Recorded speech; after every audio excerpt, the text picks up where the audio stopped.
Hi, everybody. Welcome to today's Career Chat. I'm Krista Harmon, one of the workforce development consultants with the Kent Intermediate School District. And I'm so glad today to have Andres Carmona-Franco with us today. He's in architectural, interior, and technical design, and he's got lots of great things to share with us. Welcome, Andres. Thank you for having me. First of all, I want to give thanks to Kent ISD for having me and being able to share my story with, I guess, my three backgrounds that I have in the world of design. So I always like to start with who am I, right? With my background set aside. I'm a big soccer fanatic, played club, high school, and college soccer in my past. Big Jeep fan, Wrangler and Grand Cherokees. Love to take my vehicles up to the Mackinac Bridge in Toledo for Jeep Fest. Legos, of course. I mean, as an architect, what kind of pushed me to love the world of design, which happened to be Legos, and actually I utilized the architecture series as home decorations throughout. I travel a lot. I go to South America, different countries there, as well as North America, Mexico, Canada, USA. I am from Colombia, born in Pereira, Risaralda, but raised in Hastings, Michigan. Go Saxons. So my background in education, in 2020, I graduated with my Bachelor of Science in Architecture from Lawrence Tech. 2021, my Bachelor of Fine Arts in Interior Design at Lawrence Tech, and 2022, Master of Architecture at Lawrence Tech. Currently, I'm in the process of getting certified with my associate in project management, also at Lawrence Tech. And sometime in the future, the goal is to be a licensed architect in the state of Michigan and a certified interior designer as well in the state of Michigan. Did you even know that you needed to do some of those extra certifications, or is that something you kind of learned once you were out in the field? So when I was out in the field, I realized that there's a different degree, which is project management, that you're able to manage all disciplines. As someone that has not been able to stop learning, fell in love with project management as well, learning all these different disciplines.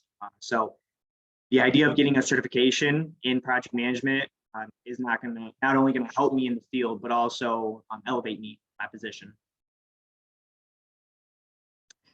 So currently where I work, Tower Pinkster, we're located in Grand Rapids, Grand Haven, and Kalamazoo. Services we offer in the architecture department is technical production, architectural design, interior design, landscape design. We also offer engineering, including mechanical engineering, electrical engineering, structural, and plumbing. We also have a department that focuses on security and technology, which is IT infrastructure, audio and visual design, physical security, and technology consulting. So let's start with what is design.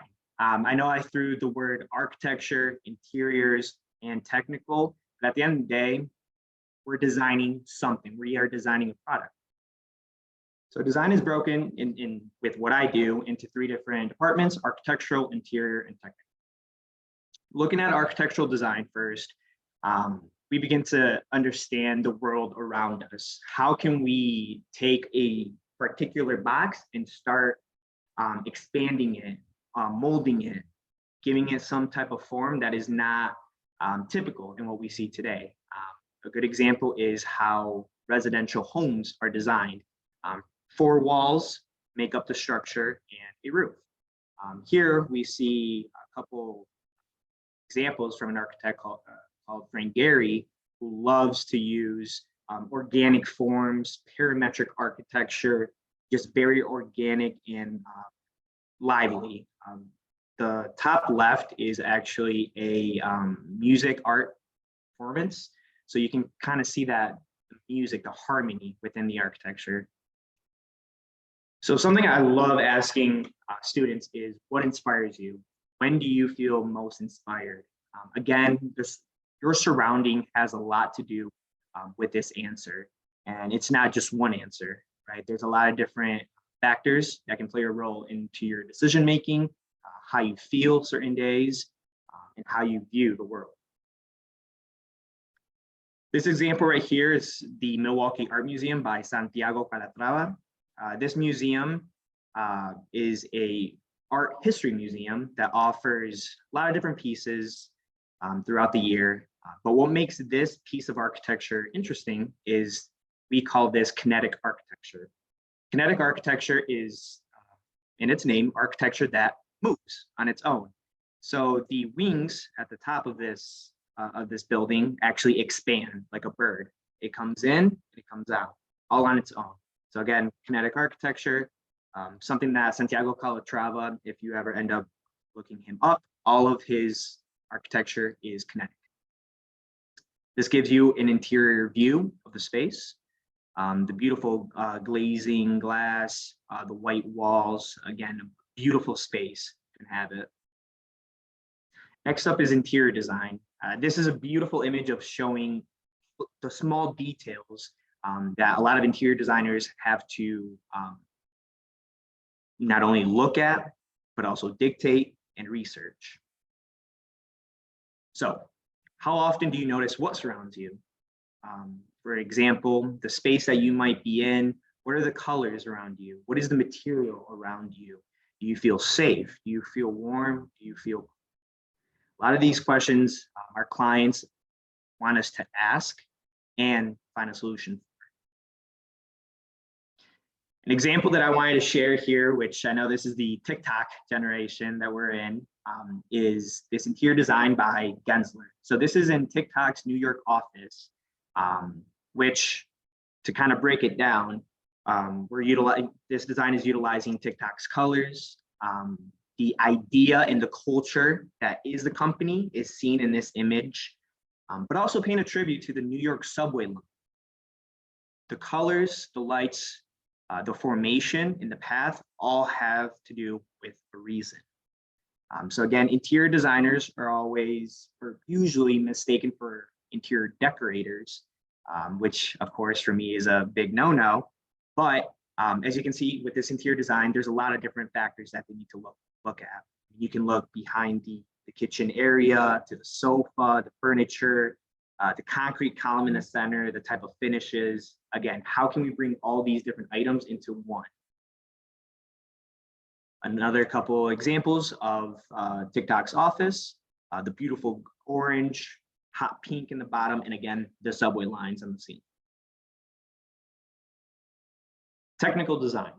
So technical design focuses on how do these items come together from a greater scale of what is a house. How does a house come together? How does a commercial building end up coming together to how does a piece of furniture come together? That is technical design.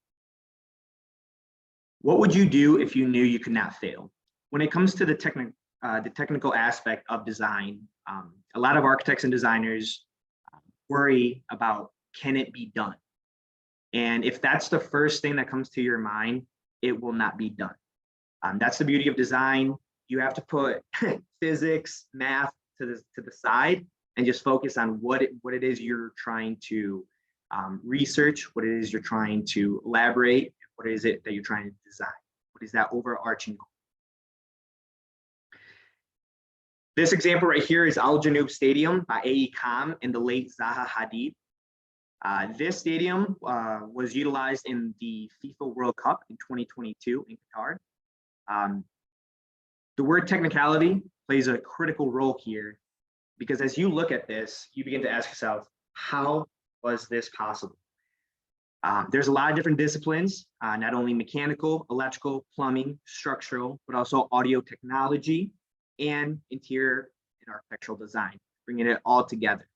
Of course, acoustics is a big factor to this. How can we keep the fans, all that noise, all that commotion in the stadium to give a greater presence? Another aspect of this design is grass. A lot of grass, or actually a lot of stadiums here in the United States end up using turf as an alternative. For the World Cup, they used the grass. So again, how can we keep that? How can we design it where this grass going through all that tear and wear for a whole month? How can we design this area to be able to last a month? So all of those factors played a role into the design of the stadium. And this was just one out of, if I'm not mistaken, 12 stadiums at the World Cup. This gives you a view of the exterior of the stadium. Again, this very organic and in in architecture, we call it parametric design, something out of the ordinary. This is the beauty of what software is able to do for us. So what software do I need to know? So Revit is pretty much the industry standard in today's society for us. I like to view software as language, right?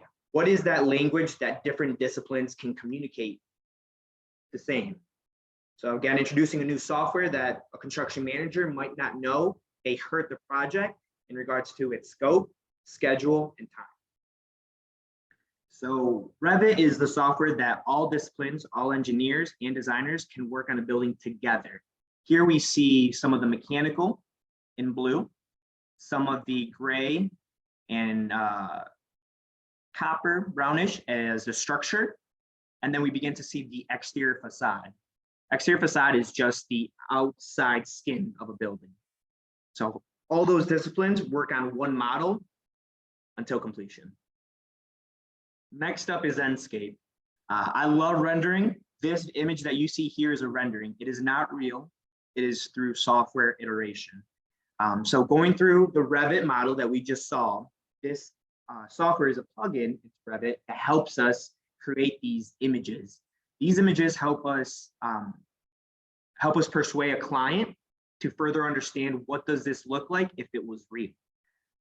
Something that we're exploring with, I know a lot of students may have Oculuses, which is that virtual reality.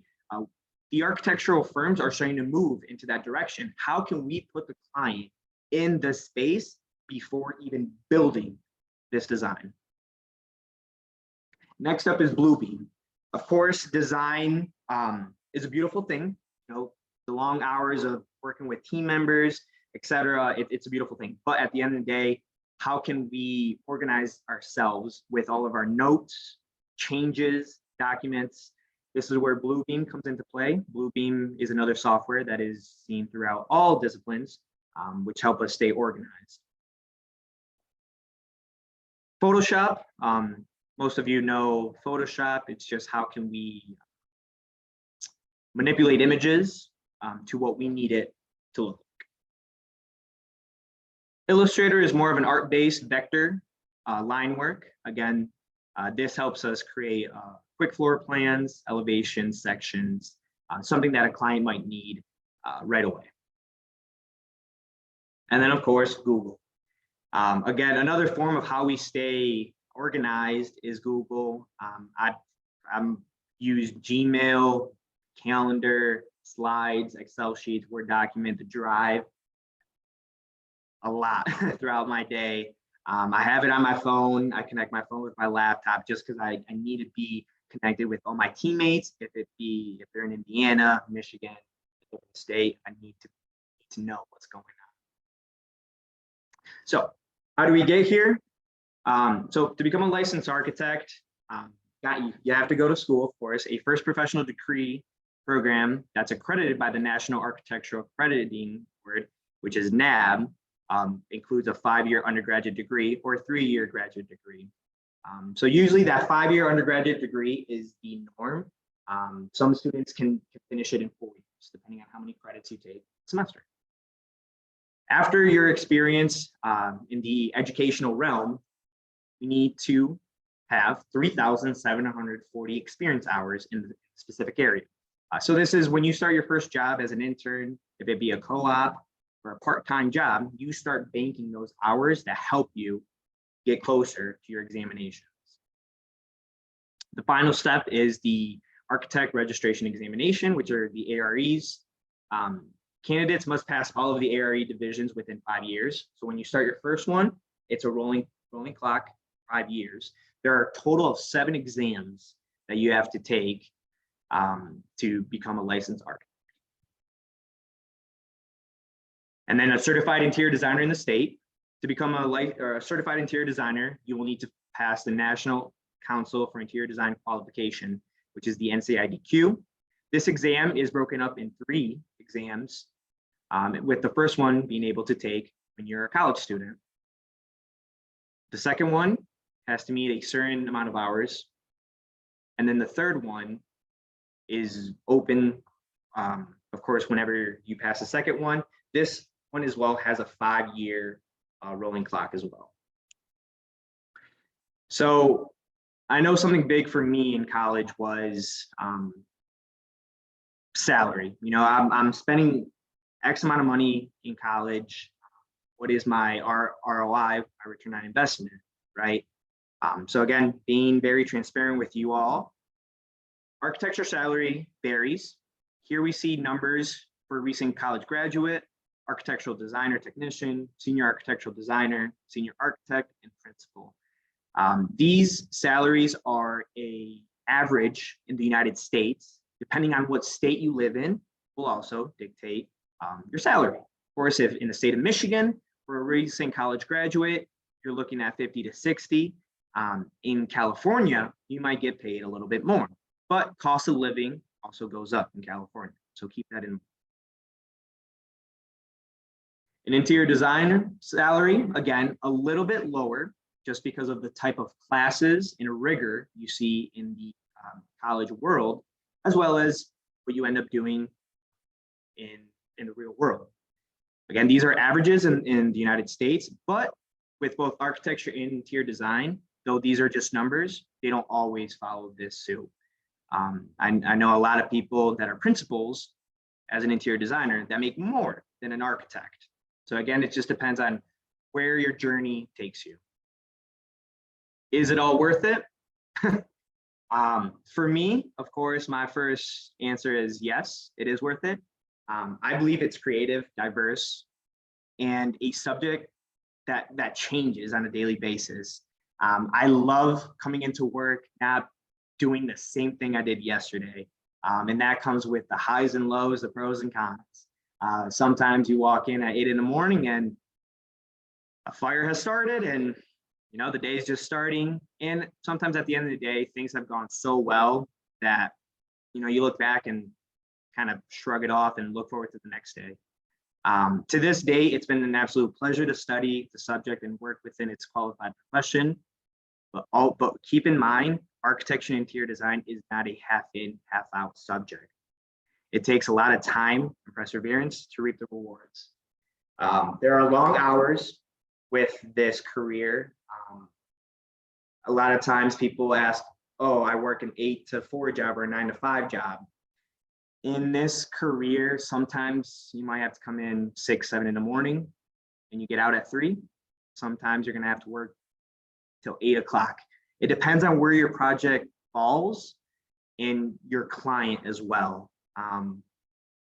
Again, it just depends on the type of project, the project team, the project lifestyle and schedule.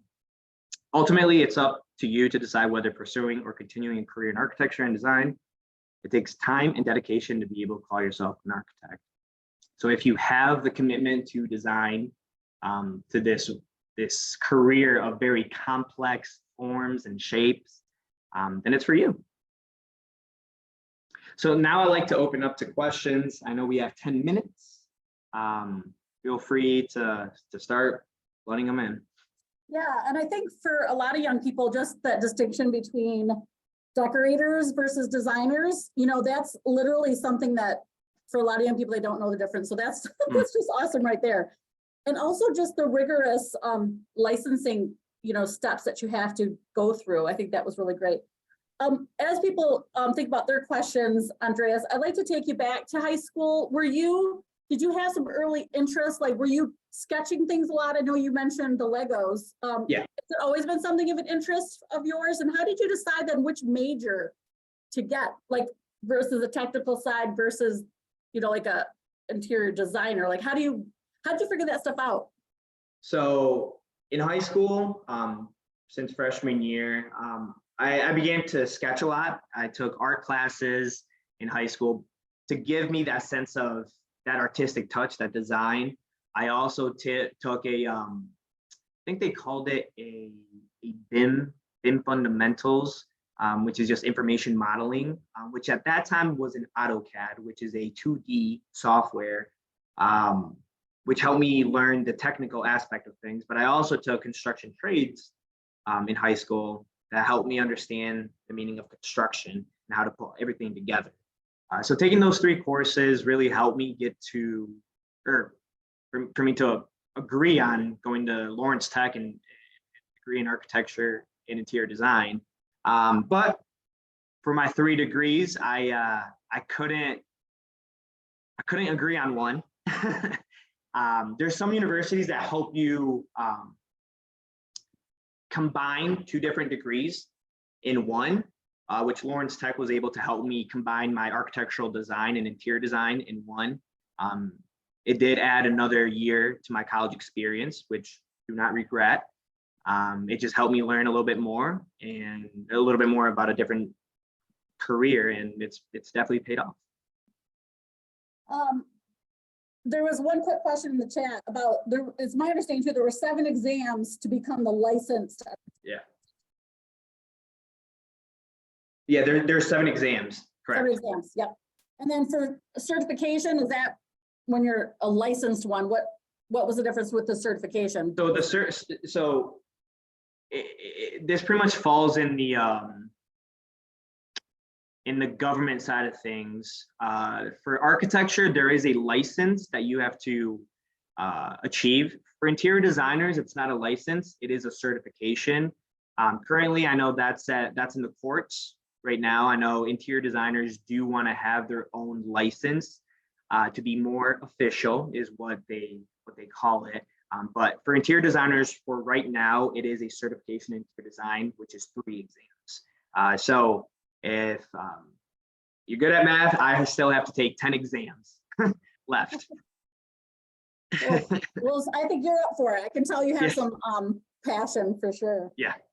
As far as a high school student, is there free versions of Revit out there? How might they just start dabbling in some of this? So all of the softwares that I shared with you all today, the companies do offer a student version. Usually you don't have the same amount of types of actions and tabs that a professional software might have, but they are there for students. I know they're free for a lot of college students and high schools that are enrolled with those type of curriculums. Now, if a student has their own laptop, I think they can also achieve the software through their own, but I think it'd be best to go through a school email. Always require school email. Yeah, that's helpful. And what about like job shadows? Do you guys have any internships for high school level? Is it mostly just college level? What does Tower Pinkster have? Yeah, for Tower Pinkster, we have internships for a lot of students in the college realm, depending on where they're at, and especially where we're at as well. I mean, to be transparent again, if here at work we have a lot of projects and we know we might not be able to get those on time, then it'd be nice to have some interns for not only them to get some of those hours that can help towards their licensure, but also help us get those projects out. In high school, we do have shadows. As here in the Kalamazoo area, we work with Kalamazoo Public Schools and the Kalamazoo Promise, and we sometimes have some students or groups come in for the day.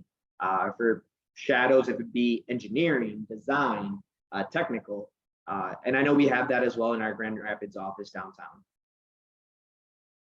When you said you love to travel, Andreas, I mean, is that just the joy of traveling for you, to look at architecture around the world? What's been one of your favorite spots? So yeah, I do love traveling for the architecture, of course. It's always nice being able to see different materials, build a different version of what is done in the United States to comparing it to what's done in, for example, Argentina. But I think the best place I've ever visited, I do have to pay tribute to my home country, Colombia. Bogota, Colombia, which is the capital of Colombia, has some of the oldest cathedrals in this side of the globe.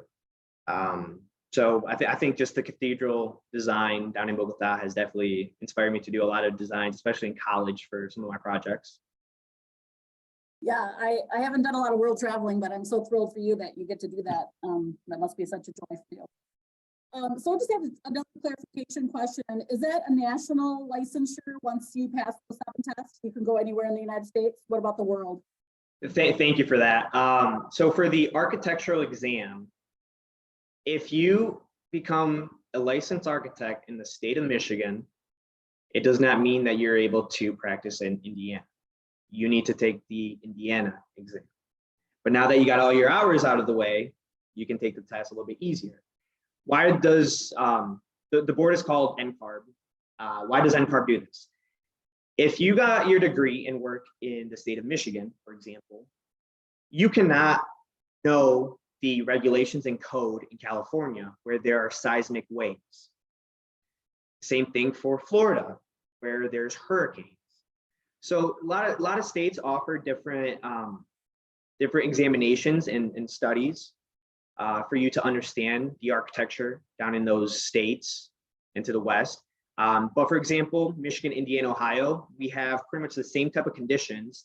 So the tests are usually similar, but you still have to take different tests in different states.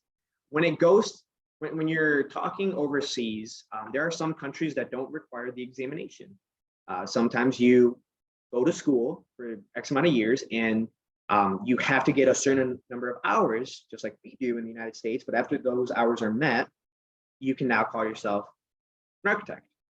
But for students that are from a different country and come into the United States, they have to take the examination. So it just depends on where you want to practice architecture and design, and understand the rules and regulations and where you inhabit. And for me, hearing that, that's wonderful. That makes me feel safer. You know, when you look at the tragedy in Syria and Turkey, you know, Yeah. Obviously there's different standards. And so I'm very grateful that we have that in our country. As we finish up, Andreas, I guess I would like to know, is there anything that you would recommend to young people as they start their journey towards this? And maybe that final word of wisdom as we finish up. Absolutely. Of course, when I was a student in K through 12, I had my mentors as well, including in college, had my mentors in that as well. But at the end of the day, I always like to say, if you have a passion, we live in a world today where there's a lot of factors that may play a role in our decision making. But at the end of the day, you have to stay true to yourself. If you're passionate about a certain career criteria, go for it. You know, we only have one life. There's going to be bumps on the road, but that's the process of learning. You're not going to get it right the first time, and you're probably not going to get it right the second time. And that should only push you to do better and not give up. So just chase your dreams. Chase your dreams. I think that's a wonderful way to end it today, Andreas. Thank you for your time. I know I appreciate the learning the ins and outs today. Absolutely. It was fun. Thank you.